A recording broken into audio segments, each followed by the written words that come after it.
महाराष्ट्र में बुरी तरह हार गई उद्धव ठाकरे की शिवसेना। ठाकरे की करारी हार पर अब शंकराचार्य ने तोड़ी चुप्पी। असली और नकली शिवसेना पर क्या बोले शंकराचार्य?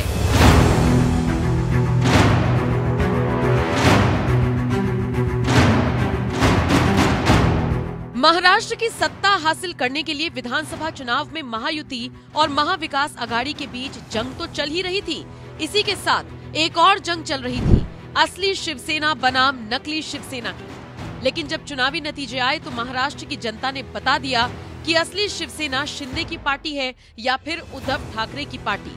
तो वहीं अब उद्धव ठाकरे को अपना आशीर्वाद देने वाले शंकराचार्य स्वामी अविमुक्तेश्वरानंद सरस्वती ने बता दिया असली शिवसेना कौन है। दरअसल महाराष्ट्र के इस चुनाव में एकनाथ शिंदे और उद्धव ठाकरे की भी कड़ी परीक्षा थी, जिन्हें ये साबित करना था कि असली शिवसेना कौन है। लेकिन जब महाराष्ट्र चुनाव के नतीजे आए तो 81 सीटों पर उम्मीदवार उतारने वाले एकनाथ शिंदे की शिवसेना को 57 सीटों पर जीत मिली। 96 सीटों पर उम्मीदवार उतारने वाले उद्धव ठाकरे की शिवसेना को सिर्फ 20 सीटों पर ही जीत मिली। यानी महाराष्ट्र की जनता ने एकनाथ शिंदे को 57 सीटें देकर ये बात तो साबित कर दी कि असली शिवसेना एकनाथ शिंदे की ही है। तो वहीं ठीक चुनाव से पहले उद्धव ठाकरे को उनके घर जाकर आशीर्वाद देने वाले शंकराचार्य अविमुक्तेश्वरानंद सरस्वती ने भी नतीजों के बाद ऐलान कर दिया कि असली शिवसेना कौन सी है। महाराष्ट्र के चुनावी नतीजे देखकर स्वामी अविमुक्तेश्वरानंद सरस्वती ने कहा, एकनाथ शिंदे को 57 सीटें देकर जनता ने मुहर लगा दी कि यही असली शिवसेना है। उद्धव ठाकरे को चाहिए कि अभी भी देर नहीं हुई है, महाविकास आघाड़ी छोड़कर शिंदे के साथ आ जाएं। देखिए, लोगों ने कार्टून बनाया है और उसमें बताया है कि प्रदेश की बाला साहब ठाकरे कह रहे हैं कि प्रदेश की जनता ने मेरे भाव को समझा, मुझे दुख है कि मेरे बेटे ने मेरे भाव को नहीं समझा। तो अब आज की तिथि में 57 सीट जिता करके, देखिए जब शिवसेना बटी हुई नहीं थी तब पिछला चुनाव हुआ था, एक साथ सब लोग लड़े थे, तब 56 सीट आई थी। इसका मतलब है कि 57 सीट दे करके एकनाथ शिंदे के नेतृत्व वाली जो शिवसेना है उस पर जनता ने मोहर लगा दी कि यही असली शिवसेना है और शिवसेना के विचारों को यही आगे बढ़ा सकती है।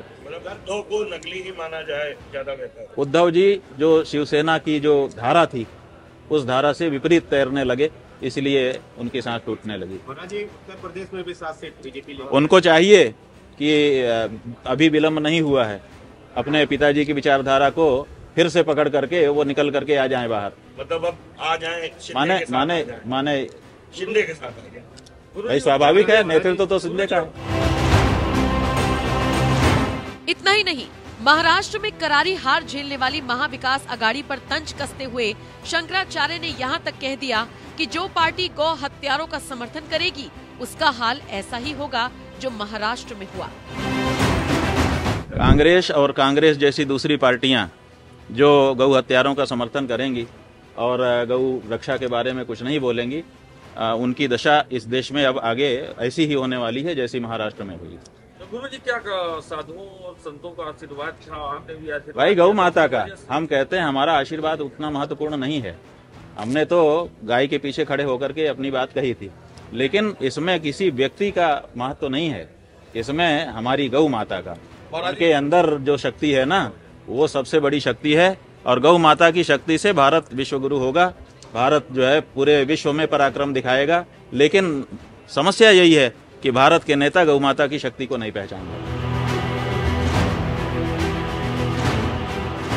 स्वामी अविमुक्तेश्वरानंद सरस्वती एक ऐसे शंकराचार्य हैं जिन्हें उनके बयानों की वजह से मोदी विरोधी बताया जाता रहा है। यहाँ तक कि चुनाव से पहले उद्धव ठाकरे को जीत का आशीर्वाद भी वो देते हुए नजर आए। लेकिन अब जब चुनावी नतीजे आ गए तो शंकराचार्य भी एकनाथ शिंदे की तारीफ कर रहे हैं और उद्धव ठाकरे को नसीहत दे रहे हैं कि उन्हें कांग्रेस का साथ छोड़कर एकनाथ शिंदे के साथ आ जाना चाहिए। बहरहाल उनकी इस नसीहत पर आपका क्या कहना है? अपनी राय हमें कमेंट कर जरूर बताएं। साथ ही सीएम को लेकर शंकराचार्य ने और क्या कुछ कहा, आइए आपको सुनाते हैं। बड़ी जीत महाराष्ट्र में, इतना बड़ा इतिहास रच गया, क्या है इसकी वजह और मेन इसका क्या मत मानते हैं इसके पीछे? देखिए, महाराष्ट्र में चुनाव के जो परिणाम आए हैं और जैसा कि आप कह रहे हैं, इतिहास बन गया। ऐसी जीत तो कभी किसी की हुई ही नहीं थी जैसी इस समय हो गई। और जबकि चुनाव के पहले जो वातावरण था वो विपरीत था, कोई मानने को तैयार नहीं था कि ये लोग दोबारा सत्ता में आ सकते हैं, लेकिन इतने प्रचंड बहुमत से आ जाएंगे इसकी तो किसी को कल्पना, पंडितों को, जो राजनीति के पंडित हैं उनको भी कल्पना नहीं थी। लेकिन हमने इसी काशी में आप लोगों के सामने चुनाव के ठीक पहले प्रेस कॉन्फ्रेंस करके कहा था कि महाराष्ट्र प्रदेश की जो गौ भक्त जनता है वो इनके द्वारा जो गौ माता को राज्य माता घोषित करके 68-78 साल के इतिहास में पहली बार गौ माता के लिए मुख्यमंत्री खड़ा हुआ है, उसके लिए उसको रिवार्ड मिलना चाहिए, उसके लिए समर्थन व्यक्त किया जाना चाहिए। तो हम समझते हैं कि वहाँ की गौ भक्त जनता ने, हिंदू जनता ने पूरा आशीर्वाद अपना प्रदान किया और उसी का ये प्रतिफल है कि इतनी बड़ी जीत एकनाथ शिंदे के नेतृत्व में महाराष्ट्र में महायुति की हुई है। सीएम को लेकर एक संशय की स्थिति है कि सीएम शिंदे बनेंगे या फिर बीजेपी का, क्योंकि बीजेपी के पास ज्यादा सीटें आई हैं। इस बात को लेकर भी संशय चल रहा है। आपके हिसाब से मुख्यमंत्री कौन? देखिए, हमारे हिसाब से एकनाथ शिंदे के नेतृत्व में ये चुनाव लड़ा गया। एकनाथ शिंदे के कार्यों पर मुहर जनता ने लगाई है, इसलिए ज्यादा सीटें होने पर भी एकनाथ शिंदे जैसे गौभक्त और स्पष्टवादी और अच्छा कार्य करने वाले, देश की बहुसंख्यक जनता की भावना को समझने वाले नेता एकनाथ शिंदे को ही मुख्यमंत्री कंटिन्यू करना चाहिए, ऐसा हमारा मत है। लेकिन बाकी उनकी अपनी राजनीति है, उनका अपना गठबंधन है, उस गठबंधन के अंतर्गत वो लोग क्या निर्णय लेंगे वो जाने। लेकिन एक तटस्थ व्यक्ति के रूप में, परिस्थितियों को देखने वाले के रूप में और अपनी भावना को साथ में मिला करके जब हमको आप पूछते हैं तो हम बताना चाहेंगे कि हम सब चाहते हैं कि एकनाथ शिंदे के नेतृत्व में इतनी बड़ी जीत मिली है तो एकनाथ शिंदे को निरंतर बनाए रखना चाहिए और फडणवीस जी को उनके साथ जैसे थे वैसे कार्य करें। फडणवीस अगर मुख्यमंत्री के तौर पर आते हैं तो स्वीकार होंगे? भाई, हमें कोई बाधा नहीं है, क्योंकि जब गौ माता को राज्य माता घोषित किया जा रहा था तो फडणवीस जी उसमें सीधे नहीं थे, लेकिन उनका भी तो हस्ताक्षर है ही है उस प्रस्ताव में उप मुख्यमंत्री के रूप में। उन्होंने बहुत उसकी खुशी नहीं मनाई थी। जिस मंच पे हमको वो कागज समर्पित किया गया था उस पे वो स्वयं नहीं आए थे, लेकिन हस्ताक्षर तो उनका था। तो इसलिए अगर वो भी होते हैं हमें कोई बाधा नहीं है। हमने तो महायुति के लिए इसीलिए कहा था। लेकिन अच्छा हो कि शिंदे जैसे नेता को ये सम्मान बरकरार रखा जाए, क्योंकि ये मान लीजिए कि गौ माता के आशीर्वाद के सिवाय दूसरा कोई कारण नहीं है, इसमें दैवी आशीर्वाद। लेकिन कांग्रेस की हार क्यों है? क्यों लगता है क्यों हारी? कांग्रेस और कांग्रेस जैसी दूसरी पार्टियां जो गौ हत्यारों का समर्थन करेंगी और गौ रक्षा के बारे में कुछ नहीं बोलेंगी, उनकी दशा इस देश में अब आगे ऐसी ही होने वाली है जैसी महाराष्ट्र में हुई। तो गुरु जी, क्या साधुओं और संतों का आशीर्वाद था? आपने भी आशीर्वाद? भाई, गौ माता का हम कहते हैं हमारा आशीर्वाद उतना महत्वपूर्ण नहीं है।